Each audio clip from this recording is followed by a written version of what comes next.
Welcome to the Live in Color podcast, where we explore healthy living with real food, real passion, and real cool people. I'm your host, Amber Benson, the co-founder of Ruby, where our mission is to crush nutritional deficiency with the planet's purest source of nutrition, fruits and vegetables. Today we have Lorin Smith here, and I'm so excited. Thank you. So I was on your podcast, and you are the host and founder of the Good Gluten-Free Grub podcast, and that you're on all platforms. Yes. Awesome.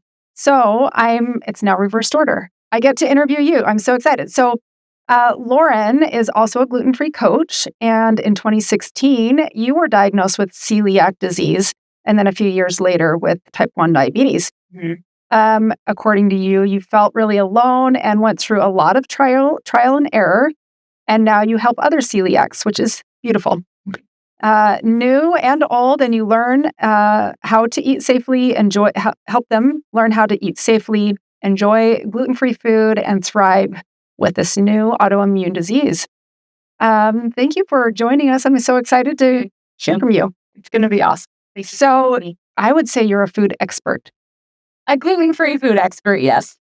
There's so much that is incorporated into that, and that you deal with on an everyday life. I think you have to focus on food maybe more than the average person does. Yeah. Lots of label reading, lots of advocating, lots of double checking, triple checking. Big learning curve, I imagine. A really big learning curve. But it was like welcome. It was a welcomed diagnosis for me because I was chronically ill for so long. Like I was sick.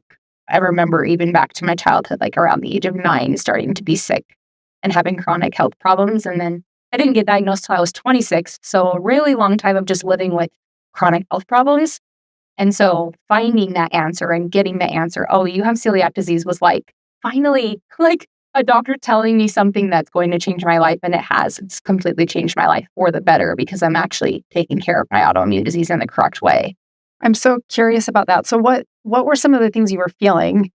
I would imagine there's a lot of people who maybe don't feel well, and maybe some of the symptoms kind of cross over, and it could be like, oh, this is a gluten intolerance or celiac. Yeah. What were you feeling?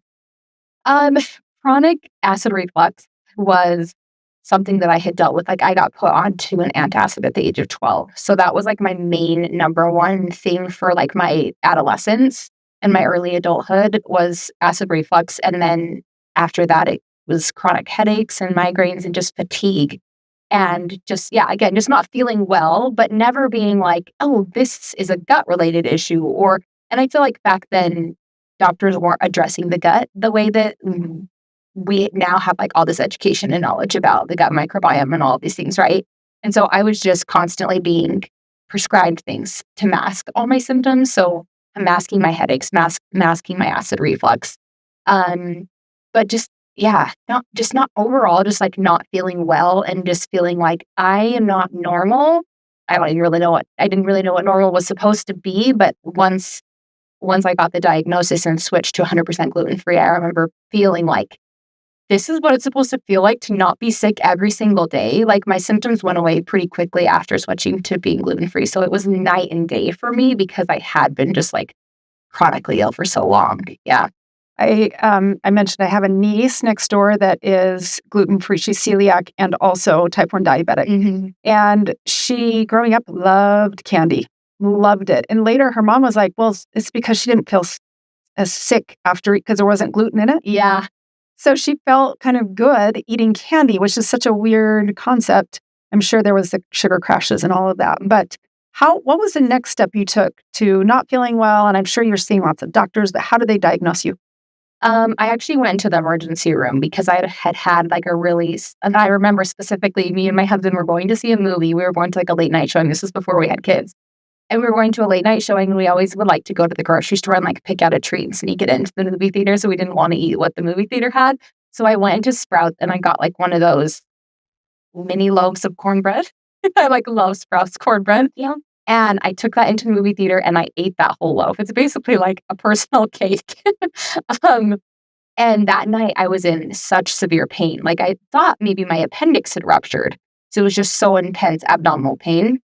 And so my husband took me, like he carried me into the ER. Like I was in so much pain. And turns out that it was a bladder infection. So that's what had taken me into the ER. And then they were like, we need to do a scope. Like, let's check out and see what's going on. So they went and did a scope and they were like, you have multiple bleeding ulcers in your stomach. Like, would there be a reason? What medications are you on? And I said, well, I take Excedrin migraine every single day for a headache, like every day. I have to, in order to survive, I have to take that, like, or else my headache's too bad. And they were like, well, that's just completely destroying your gut lining, your stomach, everything. And so they were like, we're going to do a biopsy of your small intestine and we'll let you know. And it was probably like 2-3 days later, I got a call back from, I remember right, they had told me like, stop eating gluten, like just in case, this is what it is. And I was just like, it's not going to be that. And then they called me back and they said, you have celiac disease. And I literally was like, what is celiac disease? Like, I didn't know what it was. I'd never heard of it.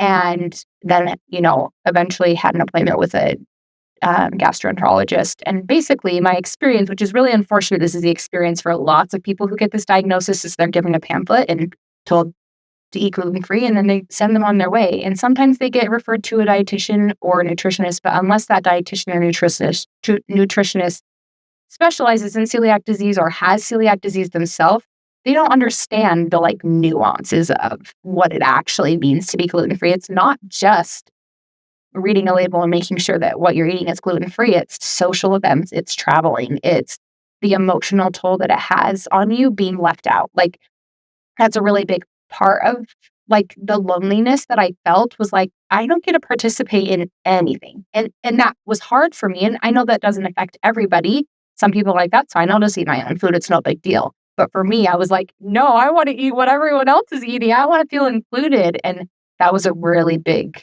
like emotional aspect of having to be gluten-free. And I know that's the case for a lot of other celiacs too.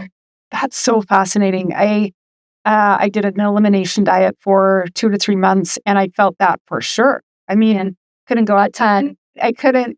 Yeah, and so much of what we do as a society is get together and eat food. Mm-hmm. So you came home with this diagnosis. How did you learn? What was your next step?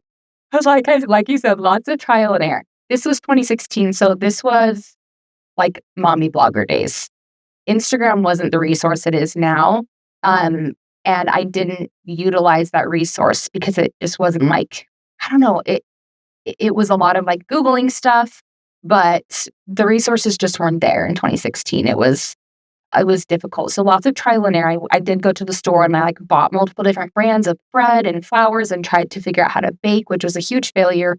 And I still have never been like one to bake. And I just don't like to venture into that world because I'm like, if someone else can make it for me and I can like pay a bakery that specializes it, I'd rather do that than try and bake it myself, because I threw hundreds of dollars worth of products into the garbage because I just thought they were gross. And I was learning what my palate liked and learning what tasted good and learning what brands that I liked. And so I spent a lot of time doing that.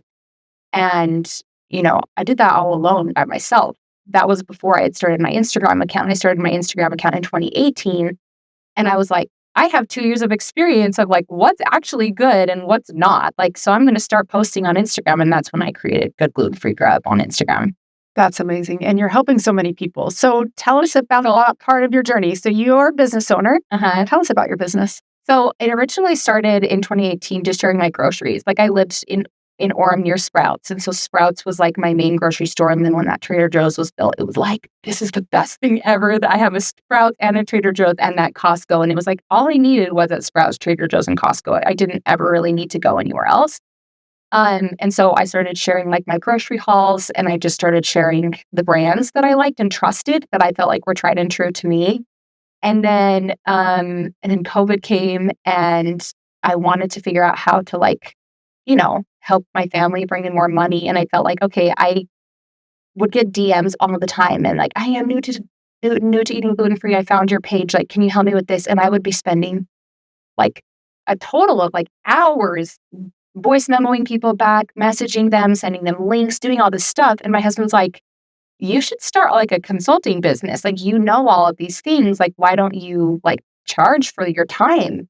And I was like, well, I really just want to help these people because I know how hard it is. I'm like, it was so hard for me and I want to help. And my husband's like, yes, but you could make a business out of this. And so in 2021, I started the consulting business and I started taking clients regularly, and I would do consultations and send them everything that I had learned and do like a Zoom call. And I would just kind of teach them like what celiac disease is, because a lot of them were like, I don't even know what is going on an autoimmune level. So it kind of snowballed into like education. Like people weren't getting proper education in their appointments because they're, like I said, just being told to make sure you eat gluten-free and you'll feel better.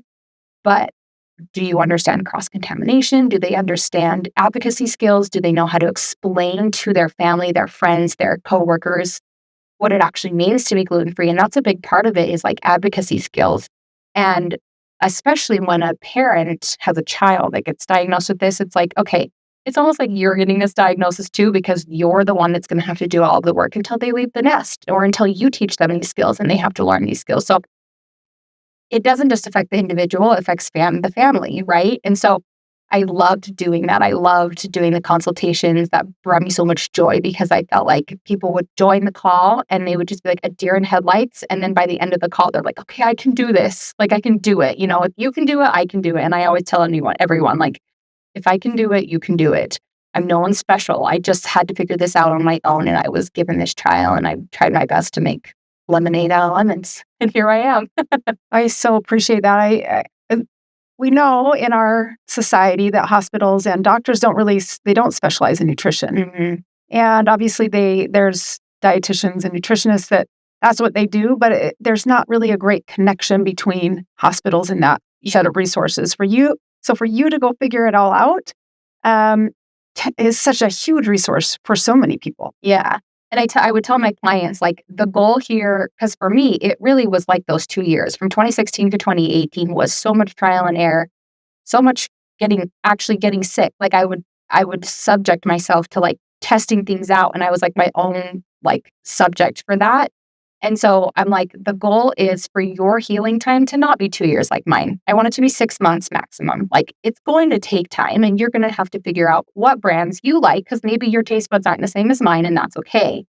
But here are the top 5 favorite brands that I love for bread. So go try those and see which one you like, instead of like, I guess I'll just try this $13 loaf of white bread. Like, it's an expensive like way to have to treat your disease, but it's a necessity. Like, it's mandatory to eat gluten-free with celiac disease, or else you're causing harm to your digestive system, and that can develop into additional autoimmune diseases, cancer. Like, there's a lot of complications that come with not treating your autoimmune disease correctly.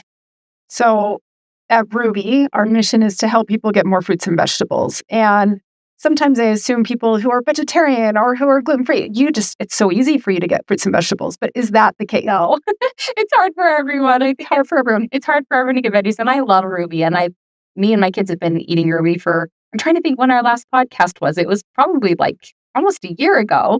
And since then, that's when I was introduced to Ruby, and we love it. And my kids ask for it. And it makes it easier, because sometimes our lives, not sometimes, all the time, our lives are busy. And it's like, okay, and now that school has started, it's like, we got to get breakfast, they got to eat, and then I got to pack their lunch, and then they get home and they have play practice, and there's all these things. And it's so easy to just be like, what's the most convenient? And then problems happen because we're not eating nutritiously, right? And you have to be really conscious about the food choices that you make, and intentionally getting your fruits and veggies. So I feel like my diagnosis opened my eyes to a world that I would have otherwise never gone down that path, which was nutrition-based, which was like, oh, I know what's on the back of every food label. And there's food labels that have things I can't even read, and I don't even know what these are. So why am I putting them into my body? And then my type 1 diagnosis made me realize, like, wow, I eat a lot of carbs. Wow, I eat a lot of sugar, just being very conscious of my macros and making sure I'm eating a well-balanced diet. And so both of those autoimmune disease diagnoses opened my eyes. And I'm grateful for that. Like, yes, it sucks sometimes, but I'm grateful for what it's taught me about nutrition and healing and, properly fueling my body. And, Ruby is one of the best ways to get that in, because we all need that help. Yeah. I agree. I was earlier, I've never done this, but I was on the school's website and looking at the menu plan for the school lunches, and I didn't realize you could do it, but you can go in and you can click on each thing that they're serving, and then there's an ingredient list. Oh, And I thought, no. wow, okay, so me as a mom with kids who don't have any food allergies, it's one thing to go look at it, but I thought, oh, any parent of a child who has celiac or gluten intolerance is probably in there scouring ingredients and making sure their child is eating. Yeah. Okay. Or, I mean, we're 100% gluten-free home by my preference, because I just don't want to be preparing gluten food for my kids because I'm so sensitive to cross-contamination. This isn't a necessity for everybody, but it is for me because based on my level of sensitivity. But I pack a lunch for my daughter and it's always gluten-free because that's just what we have at home. But I'm very like intentional with like, okay, we're making sure that we have some fats, we have some protein, we have a veggie, we have a treat, because I don't want her to feel like left out because all the other kids are eating treats at school too. But luckily my kids don't have celiac disease, but doing that extra research of advocacy in the schools, making sure the teacher is aware of food allergies or celiac disease or anything like that. And it's another level of stress that comes on to you as a parent if you have a child with celiac disease. But yeah, my daughter was like, can I please just have school lunch one day a week? And I said, yeah, that's fine. And then I'm like looking at the menu for the week and I'm like, do you want this? Do you want that? She's like, I don't want that. I don't want that. I'm like, I'm not sure you're really going to like school lunch because we're not like a typical school lunch family. Like my kids have maybe had an Uncrustable once in their life because of me. You know what I mean? So my girls would just rather have like a Greek yogurt bowl that I made them and put in their lunchbox with fruit and a little maple syrup. That's like what they would like to eat because that's what we eat at home. So again, like another like silver lining that come of my diagnosis is like, I care about what I put into my kids' bodies too, because one, if I can do anything to prevent them from developing the autoimmune disease, I will. I'll do that, That's so cool. It sounds like you're really a great mom and kind of keeping an eye on your children's overall nutrition, which is just overwhelming. I feel like we're not necessarily trained that way. You kind of done your own training in a special niche field, but it's enabled you to learn so much about food. Yeah, I feel like I'm a good mom in that category.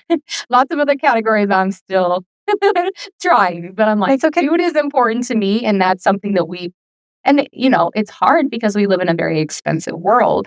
And so feeding your kids things that require more effort in cooking or require better ingredients, it's just a more expensive way of living. But I'm like, but type 1 diabetes is also really expensive, and them developing an autoimmune disease because they have poor gut health is going to be expensive. So I'm like, I'd rather spend the money now on good nutrition and health.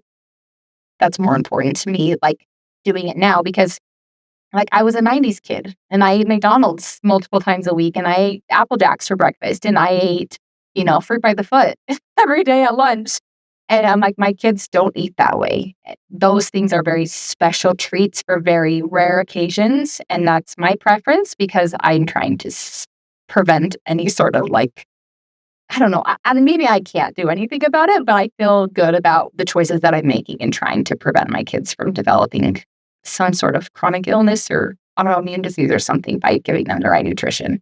Absolutely. The studies are there that feeding your kids the right foods, fruits and vegetables, protein, those things prevent disease later on in life. So absolutely, I applaud your efforts. Oh, thank you.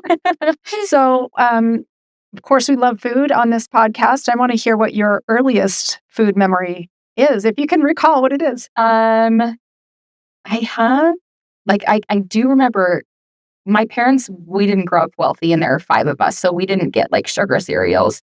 But when we did, it was like Apple Jacks. And I remember loving Apple Jacks as a kid. So I like have memories of like Apple Jacks and Reese's Puffs. Those were like my first food memories. And my mom still to this day, like all of us kids, our favorite food is Hawaiian haystacks, which is such a Utah food. But I was like, so rice, chicken, cream of chicken soup, those those crunchies on top and some olives and pineapple. And that was like what I would eat as a kid, and cheese. And that was like a staple and still is. It's funny. We're all in our early 30s, late 20s, all of the siblings. And every year for a birthday dinner, we all want Hawaiian haystacks. And my husband's like, you guys are disgusting. And we're like, oh, it's just a Utah thing, I feel like. Well, what is it about that meal that is memorable to you? I don't know. I feel like maybe because it was all our favorite. So it was like a tradition, and food is so much based off tradition and like your own family culture. And our family culture is very much Hawaiian haystacks. Love it. Yeah. Love it. I've only eaten it once. I don't know. How Really? Because neither of my parents are from Utah, maybe. Okay. So Maybe that's fine. try it. And I've adapted my mom's recipe to be like I cook the chicken in bone broth and I use a gluten-free, dairy-free cream of chicken soup mix. And, I've tried to adapt it so that it's not just like canned soup and mint rice, because that's what it was when we were a kid.